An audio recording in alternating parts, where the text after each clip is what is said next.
It's okay to be sad.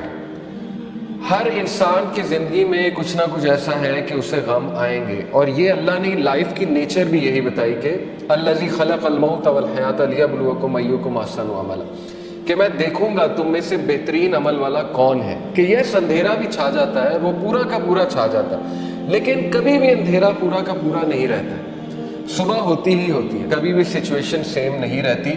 تو مومن کو کبھی بھی ہوپ لیس نہیں ہونا چاہیے کسی بھی سچویشن کے بارے میں. ہوپ ہی ایک ایسی چیز ہے نا جو انسان کو زندہ رکھتی ہے. تو اللہ تعالیٰ ہوپ دلا رہا ہے. یہ اللہ کے الفاظ ہیں، یہ کسی انسان کے الفاظ نہیں ہیں کہ اللہ تجھے نہیں چھوڑ سکتا، نہ اللہ تجھ سے ہیٹڈ کرتا ہے. بس یہ اللہ کے کچھ طریقے ہوتے ہیں انسان کو ٹیسٹ کرنے کے لیے، انسان کو کچھ سکھانے کے لیے، کیونکہ یہ دنیا کی زندگی تو ہے ہی بہت ٹیمپرری. اصل میں آخرت کی زندگی ہے، وہاں پہ آپ کا ریوارڈ جمع ہو رہا ہے. اللہ کے ہاں دیر ہو سکتی ہے لیکن اندھیر نہیں ہے. ٹھیک ہے نا، اس کی بہت سی حکمت ہے اس دیر کی.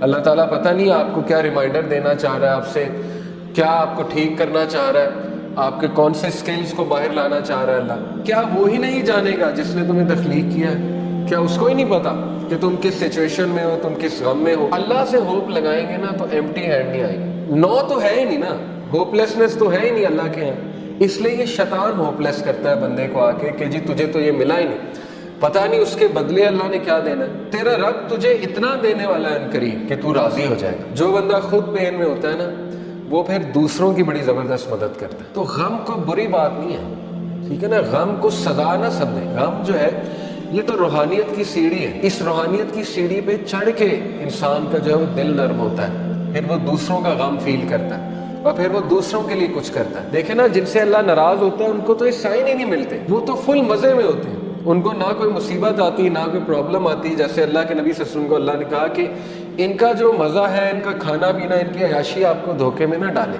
یہ اللہ تعالیٰ ان کو ڈھیل دے رہا ہے، یعنی اللہ ان سے اس حد تک ناراض ہو چکا ہے کہ اللہ ان کی کیئر ہی نہیں کر رہا. جس شخص سے اللہ ناراض ہو جاتا ہے تو پھر اللہ کے نبی نے کہا کہ پھر اللہ تعالیٰ اس کی وہ بھٹکتا رہے اور وہ جس وادی میں مرے اللہ کو اس کی کوئی فکر نہیں.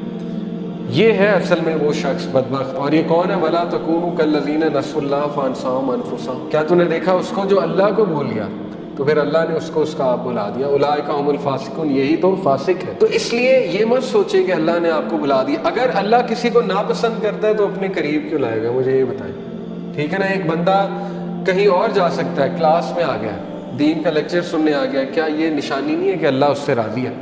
ورنہ تو اللہ تعالیٰ چاہتا ہے اسے کہیں اور لے جاتا، اللہ اس کی کیئر چھوڑ دیتا. اگر ایک بندہ گناہ میں اور وہ دعا کیے جا رہا ہے اللہ سے کہ اللہ مجھے کسی طرح نکال دے اس سے، تو اللہ تعالیٰ اس کو شاید کوئی غم بھیج دے، کوئی ٹیسٹ اور ٹرائل میں ڈال دے اور وہ بندہ اللہ کے قریب آ جائے. اللہ سے امید لگانی ہے، انسانوں سے نہیں. بیچ میں کوئی پھر وہ شرک نہیں ہونا چاہیے، بیچ میں نہیں کوئی ہونا چاہیے اینٹی.